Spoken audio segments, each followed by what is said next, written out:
All right, let's get it. This is the San Francisco 49ers Report by Chat Sports. I'm Chase Sr. No matter where you are or how you're tuned in, we appreciate you for making today's show a part of your day, and it's all sponsored by Roan. If you're looking to spice up your wardrobe, get swagged out, do it with Roan, and get 20% off at roan.com/chatsports. I'm wearing their commuter polo here on today's show. So a juicy topic that I want to discuss, and a lot of people are going to get triggered by this video, but let's put our NFL general manager hats on here, and let's have some fun with today's San Francisco 49ers Report. Could the Niners in the future trade for Cowboys star edge rusher Micah Parsons? There's a report from 105.3 The Fan in Dallas, a radio station that covers the Dallas Cowboys, that Micah Parsons is wearing thin inside the building. And my immediate takeaways after seeing that report, and we'll show you exactly what that report states here just in a second, there's always drama around the Dallas Cowboys. Literally over the last 3 decades, it never fails. And it's become so easy to always make fun of the Dallas Cowboys. They've pretty much made 2 external moves in free agency. They haven't done anything to improve that roster this offseason. They poached away Eric Kendricks from the San Francisco 49ers. They're paying him $3 million. And last night, they signed running back Royce Freeman, who might not even make the team. So whether it's during the season, in the playoffs, in the offseason, free agency, NFL draft time, one thing is for sure as it pertains to the Dallas Cowboys. The D in Dallas also stands for drama. I've also had this thought.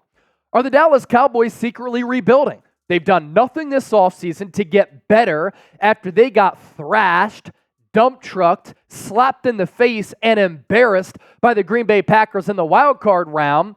And also, they didn't give Dak Prescott a contract extension. They still have not locked up CD Lamb. They haven't given Micah Parsons his contract extension yet. Are they secretly rebuilding? And they kept head coach Mike McCarthy. And if he doesn't work out in 2024, there's chatter already after an ESPN piece that Bill Belichick might try to team up with Jerry Jones to lead the Dallas Cowboys. We also know this.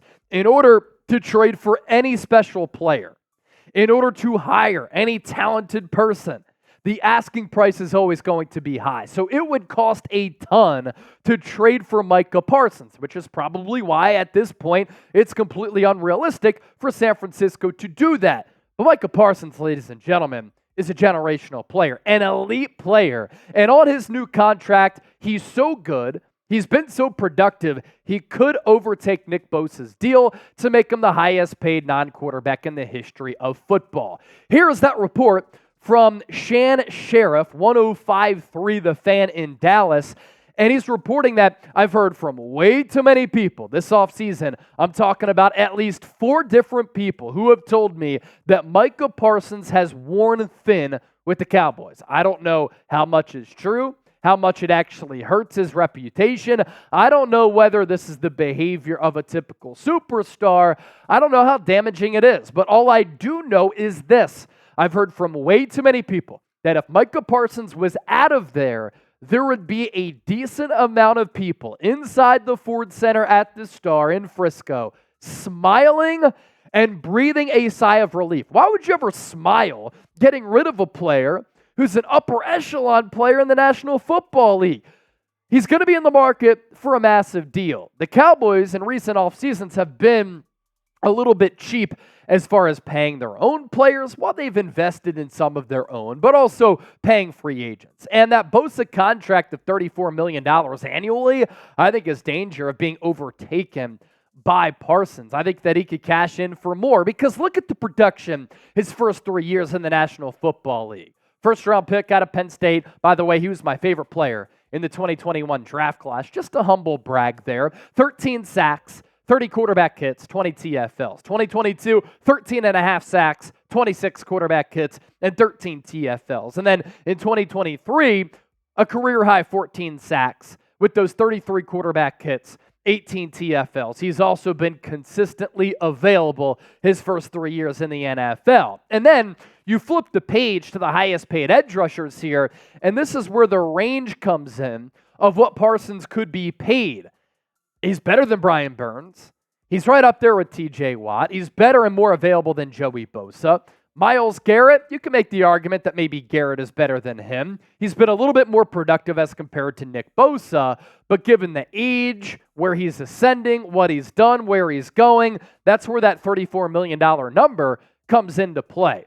What this would require for Dallas and what it would require for San Francisco is that next offseason, in order to just free up money to bring in a player like Micah Parsons, who you'd have to trade for, and then you'd have to extend, you'd have to part ways with Deebo Samuel, you'd have to part ways with George Kittle, Kyle Juszczyk, and other veterans, and not retain other players like a Charvarius Ward, maybe a Deommodore Lenoir, maybe you cut Javon Hargrave just to free up money to bring in a player in Micah Parsons. That's not accounting for the trade capital that you would have to part ways with. We're talking multiple first-round picks in order to land Micah Parsons. And you have to factor this into the conversation, right? The Cowboys despise the Niners, the team that they have built their roster into to try to beat and replicate is the 49ers. And the 49ers have stood in their way. 2021 playoffs,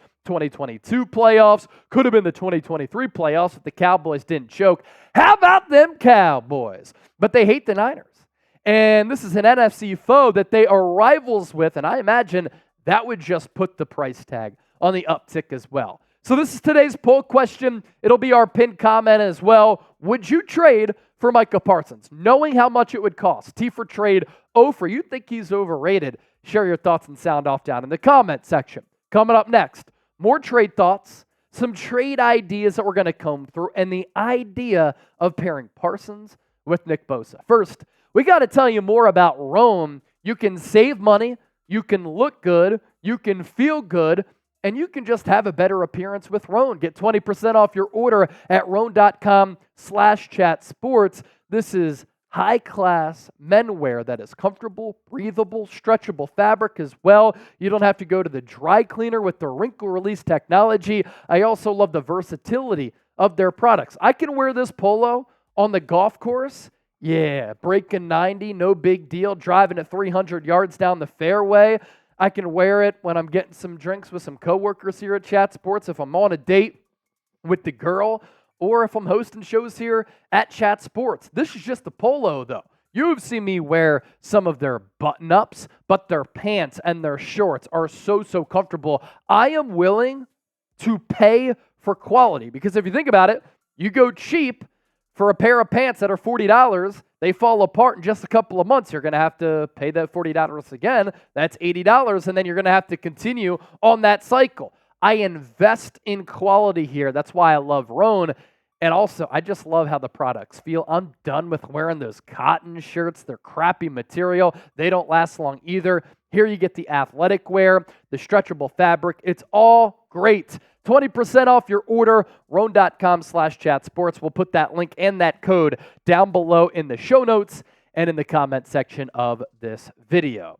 So going back to the Micah Parsons trade here, the starting point, if I was the Cowboys, multiple first-round picks. Good thing is, the Niners have mastered the compensatory pick formula, so they always have a lot of day 2, day 3 picks, but also they finally have some first-round picks after that Trey Lance trade up to matriculate up the draft board in order to take the quarterback that they already traded away. But the Niners, for the first time since 2021, have a first-round pick. It's their own, 31st overall. I don't think a trade would happen this offseason. I think a trade would happen next offseason for Micah Parsons if Dallas decides to rebuild. You have your own 2025 first-round pick, your own 2026 first-round pick, and your own 2027 first-round pick. That's on top of the compensatory picks that you also have in the chamber. So realistically, if you wanted to give up multiple first-round picks, a la a Charles Haley type of trade, or a marquee superstar type of trade, you could technically do it if you wanted to. You trade away those multiple first-round picks,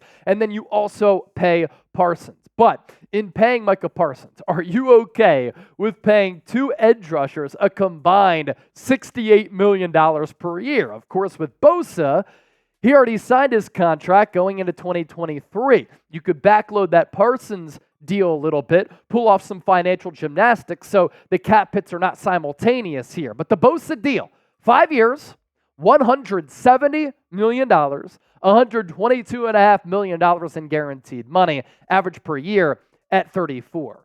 Parsons is going to get probably the same amount of years, maybe a little bit more guaranteed money, maybe a little bit more total money, and I think the average annual value, he wants the bragging rights of being paid the highest contract in the history of football for a non-quarterback ever. But you think about the possibilities as well.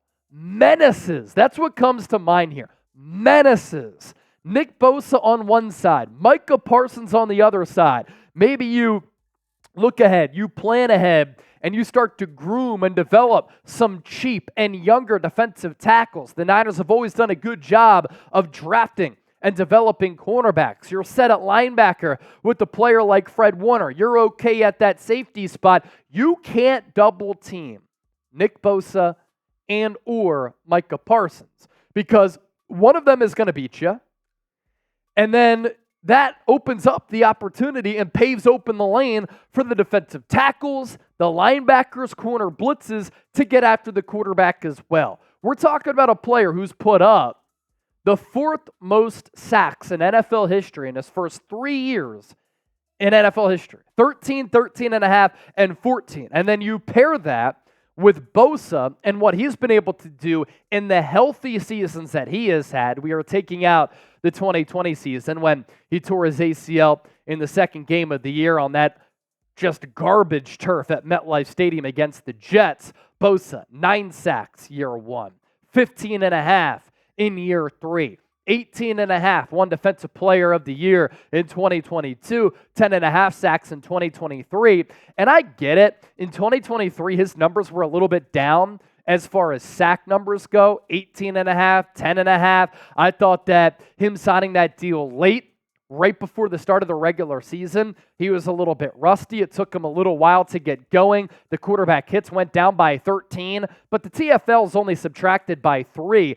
And he had actually more pressures in 2023, 95, than he did in 2022 when he won DPOY with the 90. That was a career high for Nick Bosa. Still a young player. He loves the game, loves the craft, loved getting in the lab.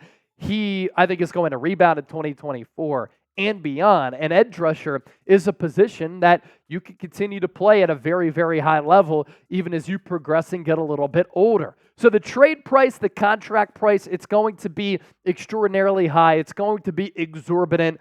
But quarterbacks, when they drop back in the pocket, they'll be quaking in their boots. They'll be quivering, scared, because Nick Bosa's on one side and you have Micah Parsons on the other side. The possibilities here for what it could do for your defense, absolutely endless. And if you're worried about the money, I get it. It's a concern. NFL salary cap, though, going to continue to rise. So it's a fantasy type of conversation, but it's the offseason. We're in the doldrums of April here. We're having some fun on the show. It's not going to keep people from commenting and all that stuff, but it's part of the beauty of what we do. Make sure you subscribe to us here on the San Francisco 49ers Report. We are approaching 132,000 subscribers. Can we get there before the NFL draft next Thursday?